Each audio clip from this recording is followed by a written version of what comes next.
నేను కాదు ఎందుకు చెప్తున్నానంటే నేను కూడా మీలాంటి దాన్ని మీ స్టేజ్ నుంచి వచ్చిన దాన్ని నేను పిసినారి దాన్ని అంటే పిసినారి దాన్ని అంటే కొనుక్కో ఎందుకులే పని జరుగుతుంది కానీ రకం అన్నమాట.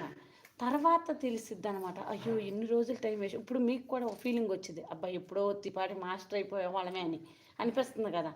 అట్లాగే మీకు నాకు ఆ టైంలో చెప్పేవాళ్ళు లేరు, ఇలా చెయ్యాలని తెలియదు. లక్కీగా అది ఏమైందంటే షర్ట్ కుడుతుంటే నెట్టగో కత్తిరి ఇరిగిపోయింది. పాల ప్యాకెట్ల కత్తిరి, నేను పాల ప్యాకెట్ల కత్తిరే వాడింది. కత్తిరి ఇరిగిపోయేసరికి మా వారి కౌశి కత్తిరి ఇరిగిపోయింది, నేను మంచి కత్తిరి తెస్తానన్నారు. అప్పుడు మనం ఇంకా తెలియగలం వాళ్ళం కదా, ఇంకో పాల ప్యాకెట్ కత్తిరి కొందామని చూసా. డీమార్ట్లో ఉంటాయి కదా తల్లి కత్తిరి పిల్ల కత్తిరి, అది కొందామని చూసా. మళ్ళీ కౌశి నువ్వు నీ చేష్టలు ఏంది ఇది అని చెప్పి అప్పుడు వెళ్ళి కత్తిరి తెచ్చారమ్మ.